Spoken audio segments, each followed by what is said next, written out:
নমস্কার বন্ধুরা, তো দেখো আজকে আমি একটা নতুন রেসিপি নিয়ে তোমাদের সামনে চলে এসেছি। এটা হলো আমার হাতে মেথি শাক এক আটি নিয়েছি। তো মেথি শাক দিয়ে আজকের একটু বেগুন দিয়ে তোমাদের একটু রেসিপি একটা বানিয়ে দেখাবো।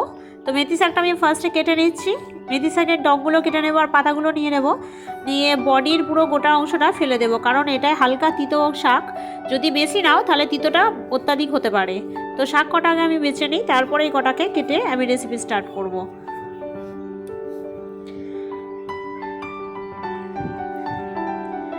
মেথি শাক এমনি তেতো হয় সাধারণভাবে, কিন্তু যদি শুধু করা যায় অত্যাধিক তেতো লাগে। আর যদি এই শাকের সঙ্গে একটু বেগুন বা মাছের ধরনা তেলপোটা দিতে পারো তাহলে খুব ভালো হয়। আমার আজকের একটা তেলপোটার জোগাড় অবশ্যই হয়েছে।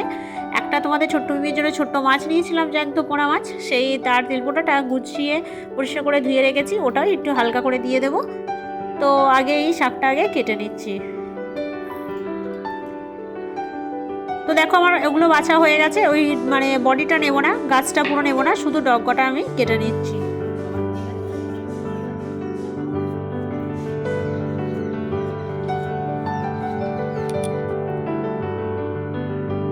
তো যেমন সাইজের শাকটা আমি সেইভাবেই কাটবো, খুব বেশি বড় নয় খুব বেশি ছোট নয়, মাঝারিভাবে কাটবো, যাতে আবার এই চুড়ি থেকে যদি ধোয়ার সময় যদি গলে পড়ে যায় বা একদম ছোটো ছোটো হয় তাহলে মুশকিল হবে।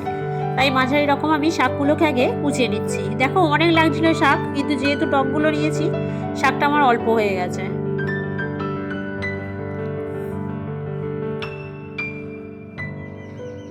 তো দেখো শাকটা আমার ফাইনালি কাটা হয়ে গেছে। এরপর আমি বেগুনটা অর্ধেক দিয়ে দিচ্ছি, আর বেগুনটা কাটছি একটু ছোট ছোট করে, ডুমো ডুমো করে বেগুনটা কেটে নিচ্ছি।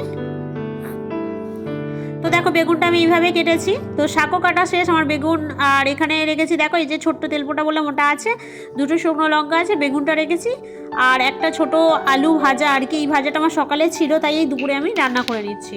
ওইটুকু আলু ভাজা কেউ আর খায়নি। তো কড়াই ফার্স্টে আমি দুটো শুকনো লঙ্কা দিয়ে একটু তেল দিয়ে ভালো করে শুকনো লঙ্কাগুলোকে আগে ভেজে নিচ্ছি। হালকা ভাজা হয়ে গেলে এরপর একটা মাঝারি সাইজের পেঁয়াজ আমি এতে দিয়ে দিচ্ছি। আর তেলেতে একটু আগে একটু নুন দিলাম, যেহেতু শুকনো লঙ্কা দুটো গোটা আছে, ফেটে যেতে পারে গরম হলে, তো সেই জন্য আমি হালকা করে একটু নুন ব্যবহার করলাম। পেঁয়াজটা ভাজা হয়ে যেতে আমি যে তেলপোটাটা রাখা ছিল সেটা আমি আগে তেলেতে ভালো করে ভেজে নিচ্ছি।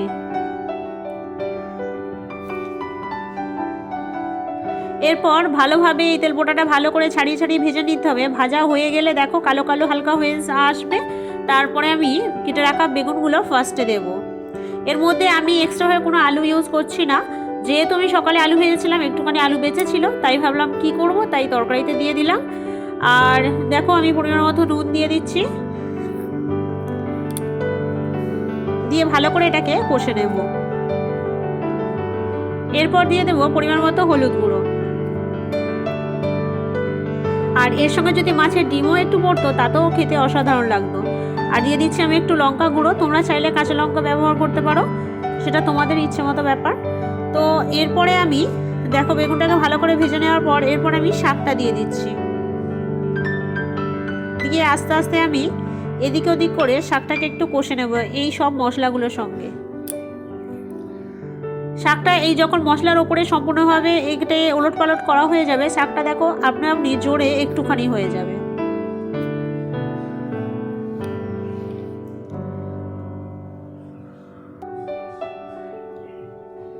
তো দেখো জোরে কতটুকু হয়ে গেল শাকটা। এরপর আমি 1 কাপও দেবো না, পুরো অর্ধেক কাপের মতো একটু জল দিয়ে দেবো হালকাভাবে, দিয়ে আমি হালকা করে জিরে মরিচ গুঁড়ো দিয়েছি, দিয়ে আলু ভাজা যেটা রাখা ছিল সেটা আমি ওপরে ছড়িয়ে দিলাম, দিয়ে ভালো করে নাড়িয়ে চাড়িয়ে এই জলটাকে পুরো শুকিয়ে নেব। তো দেখো এই জলটাকে পুরো শুকনো করে নিয়েছি। এরপর আমি গোলমরিচ গুঁড়ো দিয়ে আরও ভালো করে একটু নাড়তে থাকছি, ভালো করে নেড়ে চেড়ে, শাক জিনিস তো তাই খুব বেশি জল দিলে হবে না, সেজন্য এইগুলো নেড়ে চেড়ে আমি দেখো পুরো শুকনো অবস্থা করে এনে তারপরে শাকটাকে তুলবো, কারণ যে কোনো শাক বেশি ফোটালে খুব একটা ভালো খেতে লাগে না। এরপর আমি তরকারিটা তুলে নিচ্ছি দেখো প্লেটে। তো দেখো ফাইনালি আমার রেসিপি কমপ্লিট। কেমন লাগলো অবশ্যই তোমরা কমেন্ট বক্সে জানাবে। আর ভিডিও ভালো লাগলে প্লিজ একটা লাইক করে আমাদের চ্যানেলটা সাবস্ক্রাইব করে অবশ্যই পাশে থেকো। আর ভিডিওটা পারলে প্রচুর প্রচুর শেয়ার করো। চলো বন্ধুরা, টাটা। আবার দেখাবে অন্য রেসিপির অন্য ভিডিওতে। ততক্ষণ তোমরা ভালো থেকো, সুস্থ থেকো। তো আবার দেখা হচ্ছে অন্য ভিডিওয়ে।